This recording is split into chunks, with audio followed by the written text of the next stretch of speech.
Hi everyone, Elsie Jensen here. Tonight we are going to do kind of a copycat chicken Bellagio from the Cheesecake Factory. A little twist on it. I don't have angel hair pasta, so I'm going to be doing it with a slightly different pasta noodle, but everything else will be very similar for it, which is essentially a like fried chicken over a bed of pasta and a kind of a basil sauce, like a kind of a creamy pesto, not a creamy pesto, but a pesto sauce, and then a arugula salad. So let's start by getting our dredge made up for our chicken, and then we will fillet and kind of going from there. Okay, so I'm going to start off with about 2 cups of all-purpose flour. This is going to be for our kind of our dredging based for it. I'm going to keep my seasoning very, very simple today, in that I want the basil to really pull through on this. So I'm keeping it with just onion powder, garlic, salt, and basil. And then, of course, we're going to add in some Parmesan cheese as well. Let's add in about a tablespoon and a half of onion powder because I want that onion powder to kind of pop. We're going to do about a tablespoon of garlic salt. So a good shake around. And then I've got some dried basil, which is going to play on with the kind of the pesto, the basil like butter sauce that we're going to make.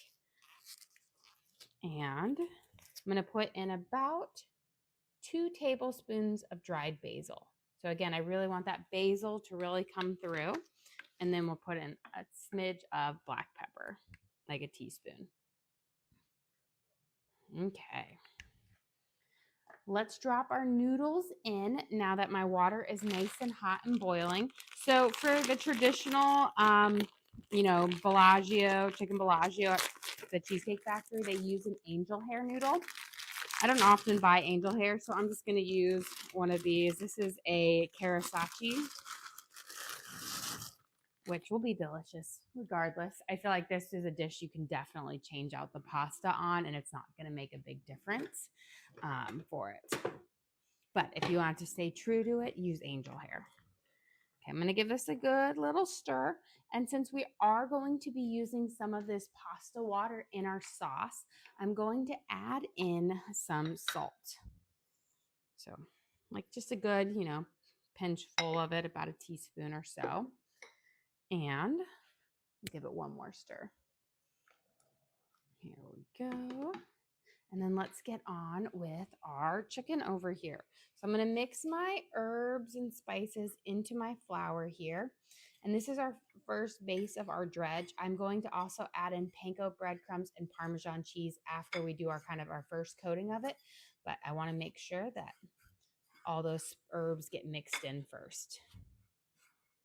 Here we go. So I'm just going to mix it around. But the basil, I really want it to pop through on this because it will just go really well with the basil that's in the pesto and everything. Let's crack up our eggs. And I'm going to use 4 eggs because I'm going to fillet my chicken in half so that I have thinner pieces so that they'll fry up nice and quick without having to get too overcooked. Here. And we'll use this fork, and I'm just going to pop each yolk, and we're going to mix it until we've got all of it mixed together, the yolks into the whites, because you don't want any stringy whites in there, because what will happen is when you're dredging it, it will pick up, and then you'll just get this big snotty egg white in there. So just make sure you've got them all broken up into each other. It shouldn't take very long.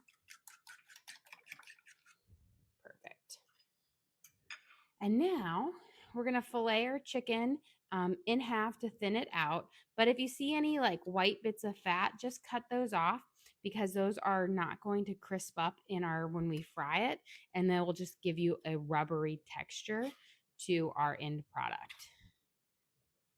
So let me get these all kind of trimmed up here. And so I have 4 chicken breasts, and we're going to fillet them to make 8.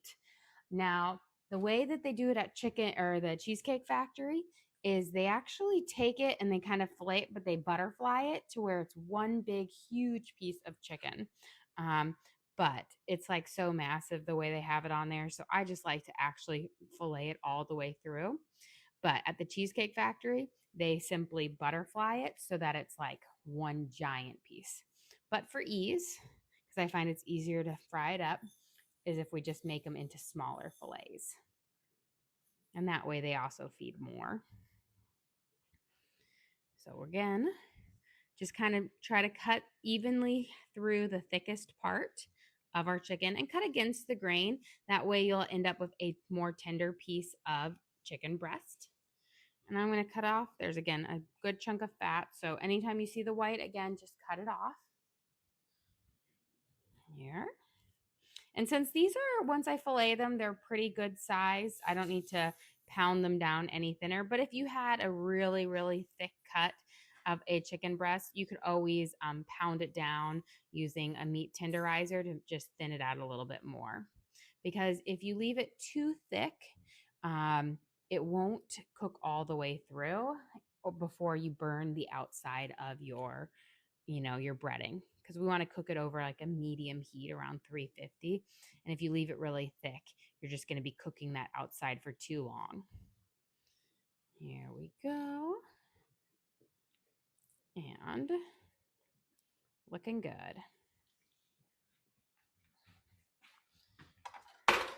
Okay, now I'm going to go through and I'm going to dredge each one of my pieces of chicken here. And the trick is to just use one hand to do all of your work so you can keep one hand clean. But we're going to go into our dredge, and then we're going to add in our Parmesan cheese and our panko breadcrumbs, and we'll start heating up our oil as well before we do our second kind of coating to give, the little bit crunchier one. Now, with the Cheesecake Factory, they don't add in Parmesan cheese to their chicken when they do the fry, but they add it on in the pasta. And I find adding it into the chicken just brings it all together and makes it even better. And it kind of just, adds a little extra crispiness and a little bit of flavor to the chicken as well. Here we go. So we'll get these guys all dredged up. And then we'll add our kind of shredded Parmesan cheese and our panko breadcrumbs. And here we go. Kind of coat these guys up nicely. And you want to make sure you get all of its flesh kind of covered up with the flour, because that's what's going to bind with the egg mixture so that it holds on the next coating, the crumbly, crunchy coating. Okay. Now, since I've got to do a couple things, I'm going to do a quick hand wash.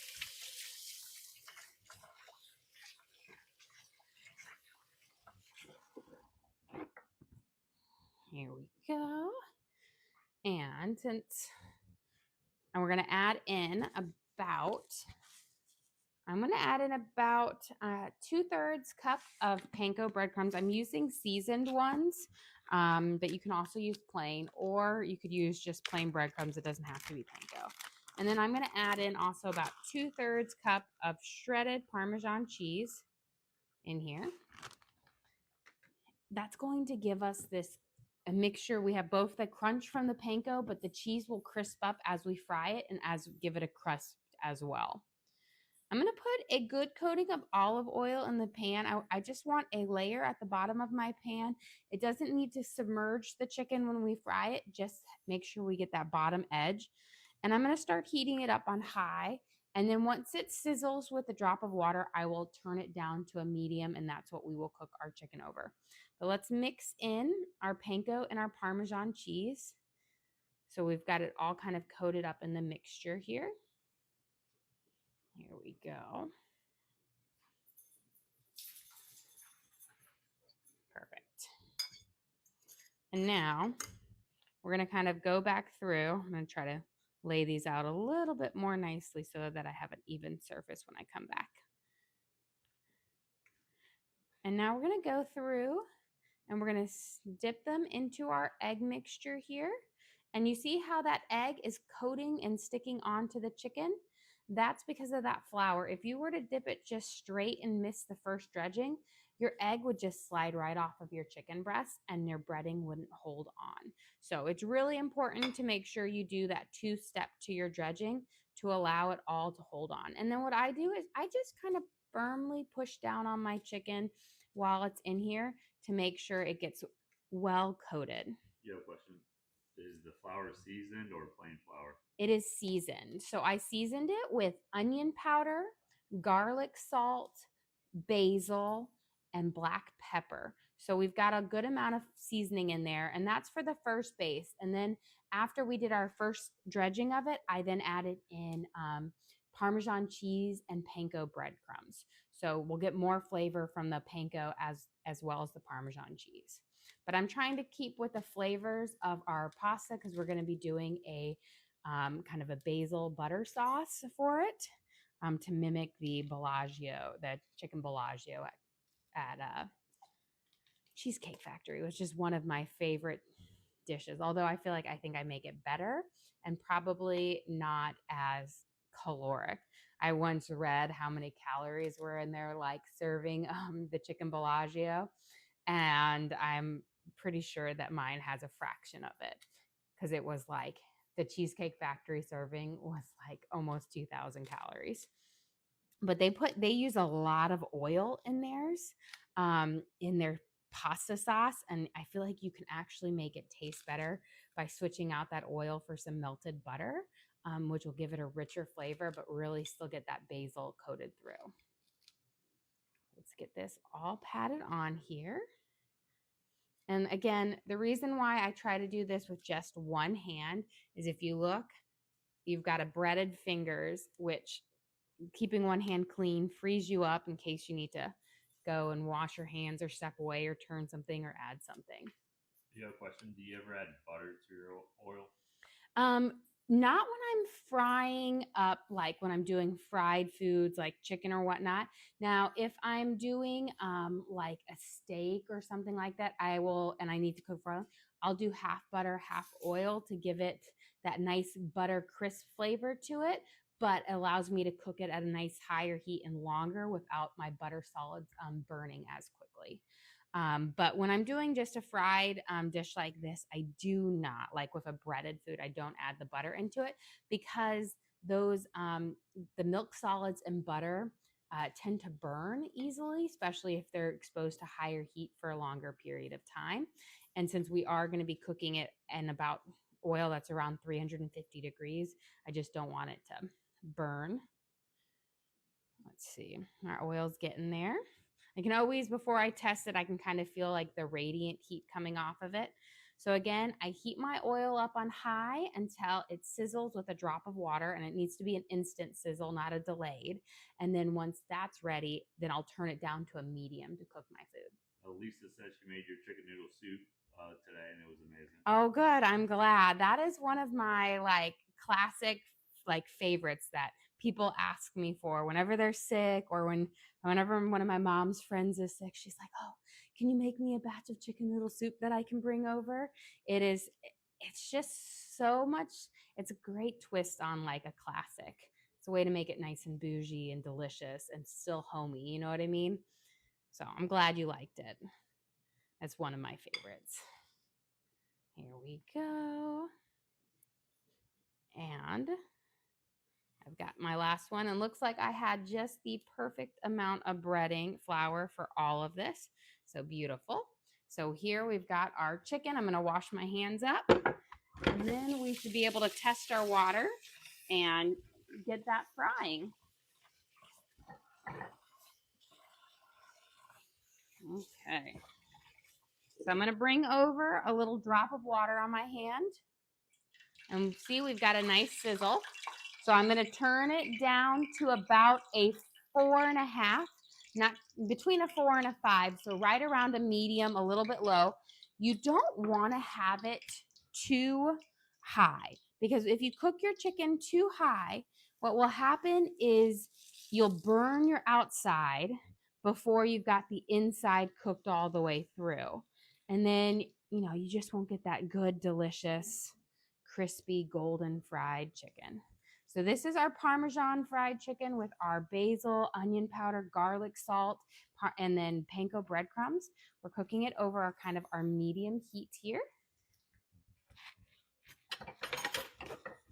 But very, very crucial that you heat that oil up to high and then turn it down. A big mistake is if you put your food you're frying in cold oil or just warm oil, that's going to leave a soggy end product. So you want to make sure, again, that it's nice and hot. What type of oil? I am using olive oil because I love olive oil, and I'm not going to be heating it so high that it's going to get to its smoking point. But honestly, oil is your personal preference. So whatever one you like, you can definitely use. You know, different ones will have different characteristics. Coconut will give you a sweeter taste to it. And same thing, if you use a nut oil, you might have a little bit of nuttier taste. Okay, let's check our noodles here. Still needs a few more minutes because they're right at about I want them to be just about an al dente, a little bit before, because we will be putting them in our sauce and it will soak up that extra liquid. So you don't want to cook them till they're complete there. Let's make our arugula salad that we will top on top of our chicken. So if you've ever had the chicken Bellagio from Cheesecake Factory, you have your basil pasta which is angel hair and a basil sauce with your fried chicken on it. And then you have an arugula salad topped on it. Now, we won't be putting the prosciutto in our salad, but we're going to have pretty much everything else. So we're going to start with some baby arugula, which if you've never had arugula before, it's, it has a texture of like a spring mix, but it has a lemon peppery flavor to it. So it actually pairs really well with lemon and olive oil, which is what our dressing is going to be made from. So I've got, a good batch of it in here. You rotate my chicken just a smidge, cook a little bit on that side. We are going to dress it with some olive oil. I'm going to use a little bit higher class olive oil than this one. This one's better for salads and salad dressings. So we're going to drizzle about a tablespoon over it, maybe a little bit less. And then, and this is the crucial part, we're going to use juice from a lemon here. And it's got to be a fresh lemon to really get this flavor through. And the lemon just really pairs so well with the arugula. This is also one of the ways that I make my my beet feta and arugula salad, which is a hit with I will say, not my kids or my husband, but with my parents and my siblings and myself, because it's a one. But we're going to add in our juice from our fresh lemon here. Here we go. And then we're going to add, I don't need quite all of this, but I'm going to add a little bit of a squeeze to that. Let me check. I'm going to get my spatula here to check on my chicken. And let me grab tongs and a spatula.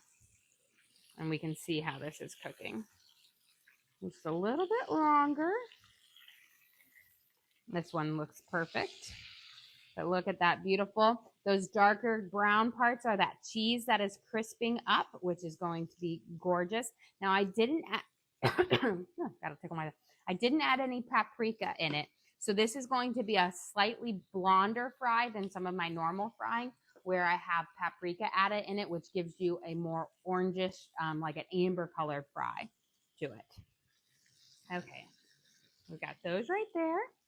We've got our, let me pick out this lemon seed. We've got our lemon seed, our lemon juice, olive oil. We're going to sprinkle with a little bit of garlic salt. Just a light dusting over the top. You don't need a whole lot. And then a little bit of pepper here. Again, very light, but you want to add it.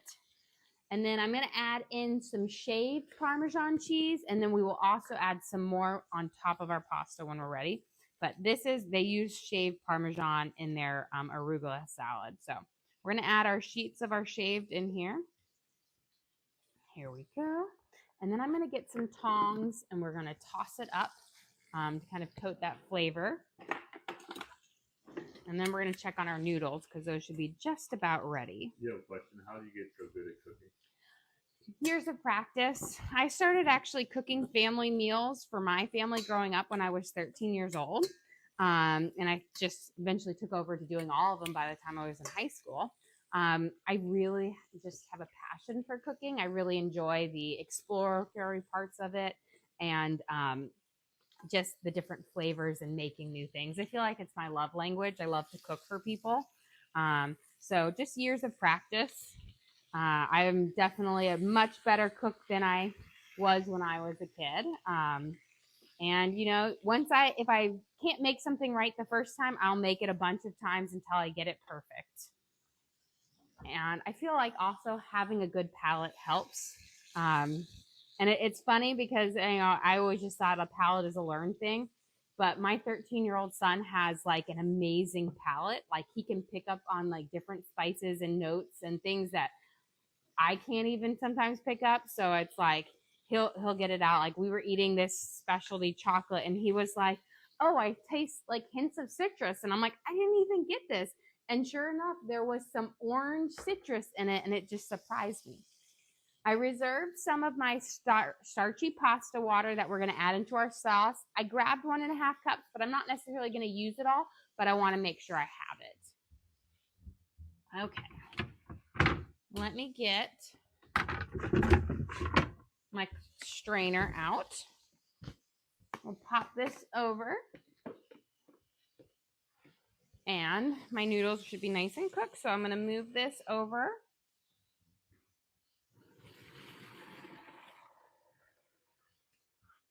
Here we go. And we're going to let those sit and strain. I don't need to toss them with oil or anything like that because I am going to be putting them into my sauce that I'm making. I'm going to turn on my skillet here on about a 5. And it should be pretty hot already because we use that burner, so it's going to heat up pretty quickly. And we're going to use a whole stick of butter in here because this is going to be the base for our sauce. Now, the main difference between my chicken Bellagio and the Olive Garden is Cheesecake Factory. They use a lot of oil in there, and I feel like that's the one thing that makes it's a bit too oily for my own liking. So I'm gonna do a mixture of I got my butter, and then we will use some pesto in there to kind of bring out the flavors. But I kind of like a butter mix of starchy pasta water to give me that kind of liquidy base to our sauce. Okay, our first set of our chicken is almost done. So I've got paper towels on my baking sheet here. You could also use a cookie cooling rack, but when you take your fried food out of oil, you do not want to just put it down on a flat surface. Don't put it on a plate or whatnot, because what will happen is that oil will sit there and it will leave your chicken soggy. So put it on a paper towel or a cookie drying rack or cooling rack so that it gets nice and crispy. So, and then we've got our beautiful golden color. Make sure you put it oil side down to soak up again any of that oil so that you have a nice crispy piece of chicken. But again, this is our first round of our, a Parmesan and panko crusted chicken seasoned with basil, garlic, salt, and onion powder. I'm going to turn this down just a smidge as that butter begins to, and let's drop our second set in here. I'm going to have to do this in 3 rounds, but I will probably have everything ready before I'm going for my final round. So I won't keep you guys on for that if it's not ready in time. Okay, so we've got our next 3 chicken in here. My butter is just beautiful. We've got a little bit of amber color coming through, which is kind of that browning of the butter. I'm going to add in a little bit of garlic here because I love the flavor. So just about, a half a tablespoon of garlic. It's going to add a great amount of flavor to our sauce here. And then let me grab a spatula. We're going to cook it in. Don't leave your butter unattended for too long. or not your butter, your garlic unattended for too long because it can crisp up and burn fairly quickly. Okay. So we're gonna let that sit there for just a second. I'm cooking this over about a 2 right now because I don't want my milk or my butter to go to be a completely brown butter because that will give it too much of a caramely flavor. And I don't want my garlic to get scorched. So we're gonna add in some pesto. Pesto is, if you're not familiar with it, it's a basil, pine nut, Parmesan, and olive oil based like sauce. Now you can definitely make your own pesto for it. And a lot of times I will if my basil plants are really producing in the summer. But this year they did not. I planted 10 and they did not give me nearly as much as I've gotten in the past. But this is like a very, very crucial part to our thing because it's an oil-based sauce that will add that flavor to it, but it's going to really like enhance it. And I love, there's 2 brands that I like. I like the Rana and I like the Kirkland ones for it. There's a lot of pestos, store-bought pestos I don't like. These ones I think are great. We're going to add in a good scoop of this. It's about 1/4 of a cup. Grab in a little bit of that oil that's on the top. You don't need to use a full container. There is a lot of flavor in pesto. We're going to give it a quick saute up. You don't want to cook it too long because then the cheese that's already in it will start to kind of caramelize up, crisp up. But we want to have a good base here. And then we're going to add in some of our pasta water. And we're just going to add this in slowly. Now, if you wanted to make a creamier base to it, you could use cream and pasta water. But the traditional is just with the like no cream in it. We're gonna add that. This pasta water has that natural starch in it, which will allow it to thicken up. So this will be perfect to help it get a nice kind of texture without it being too oily. So again, nice and slow. And we're simmering this over. I've got it over about a 3 right now. I let a little bit of that water reduce out and then I add a bit of more. Don't just dump all of your pasta water in at one time or you're going to make a soup and it won't reduce down. Let's see. Oh, beautiful. We've got our next sets of chicken here. Perfect.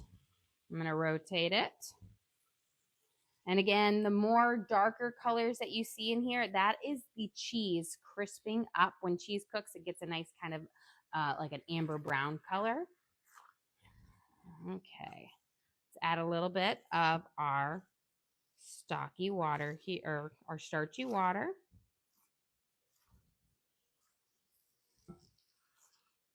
And again, this has our butter in here as well. I'm going to add a little bit of garlic salt and a little bit of onion powder. So you won't need a lot of salt because we do have that pesto, but since we are kind of mixing it with other ingredients, you still need to make up some. It can't hold it on its own. And the onion powder, I feel, gives us a really great flavor to the butter as well. So about a teaspoon of onion powder and a teaspoon of garlic salt. Here, let me take this spoon, and then I'm going to give it a taste. And we'll see how it is. And then we might toss in our pasta here in just a second.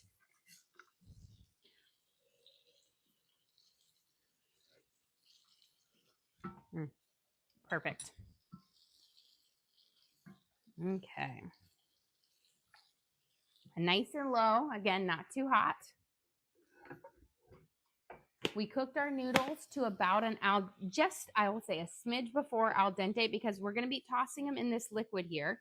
And that's going to soak up into the noodles and give it a lot of flavor. But it's not going to be a super thick and rich sauce. It's more of a light sauce that will cling to these noodles. We'll give them a little bit of a greenish color to it from the basil. But it's going to be a very light and flavorful. Here we go. Perfect. And I'm just going to slowly coat these noodles up with it and let it simmer down on low. Let's check on our salad here because we are almost ready to kind of serve up here. Again, we have our arugula salad with Parmesan. We dressed it with olive oil, lemon juice, fresh lemon juice, garlic salt, and black pepper. Okay, let's see how our chicken is cooking. Question, what type of pasta? So this is like a Karasaki pasta. Now the typical chicken Bellagio uses angel hair pasta, but was fresh out of angel hair. So I'm using a different type, although honestly, any pasta can work with this because the sauce is just a very nice and delicate one that coats it up well. Let's let that fry just for a second longer. Okay. Now let me get a fork, taste my noodle, and then we should be about ready to serve up here. I want to taste it in the sauce. Perfect. So when you're tasting your sauce before, it's going to be stronger in flavor and a little bit more salty. But when you mix it with all the noodles, it's going to dull it out. So you want to make it a little bit stronger because of the amount of, dulling out that we do. I'm going to put my last bits of chicken on, and then we will be ready to kind of serve up here, guys. So let's put our last 2 chicken breasts on here. And again, I'm frying these over about a medium temperature, right at around a 4. Question, what's in the sauce? So the sauce, we started out and we melted a stick of butter, and then we added in about a 4th cup. We added in about a teaspoon and a half of garlic. We let that simmer. Then we added in a 4th cup of pesto. And then I think I ended up using about a cup of starchy pasta water and some garlic salt and onion powder. And that creates the base to our sauce, which I think is a little bit nicer than the Cheesecake Factory because they, instead of butter, they use oil, and it's a really oily based sauce. But we are ready to serve up our base for this. So I have it. And I will say, if you don't make your own pesto, which you can totally do, and that's great if you have extra time for it, but in a pinch, I like Rana's, or Costco's Kirkland pesto. Those are my 2 favorite ones. I find some have a lot of chemically flavors or too much pine nut in it. Those 2 work really well. So make sure you use a pesto that you like, or your dish won't turn out well. Okay, let's grab my plates. And let's get ready to serve up our dinner. Whoop, sliding right out of my hand. Let me grab my little shovel for my noodles here. So we're going to start out and we're going to make our base. And this again is our butter pesto sauce on our pasta here. You're going to make a nice little base of it. And then the way they do it at the Cheesecake Factory, you're going to lay your chicken on top, and then you top it with a nice bed, there we go, of our lemony pepper arugula salad with a few more shavings of Parmesan cheese to go with. So super simple, easy, copycat chicken Bellagio made at home in like 30 minutes. So you don't even need to go out to eat. You can make it at home in no time. Well, guys, thank you so much for joining us here. Don't forget to like and subscribe. I try to do live cooking shows every single day, kind of show you what we're making for our family and hopefully teach you guys something along the way. Again, I do upload all of my videos to the link on my page. So if you ever want to recreate any of these recipes at home, you can just go to that link, search for what we made, our chicken Bellagio copycat dinner, and you can watch and cook along with me again. We also have a link to our Amazon storefront that has all of my different cooking gear and gadgets. I have my, my 6-quart all-clad saute pan in, my hex-clad, my cutting boards, my knives, all the different gadgets I use in the kitchen. I have in there in case you're interested in what we use. But again, thank you so much for joining us here. Don't forget to like and subscribe.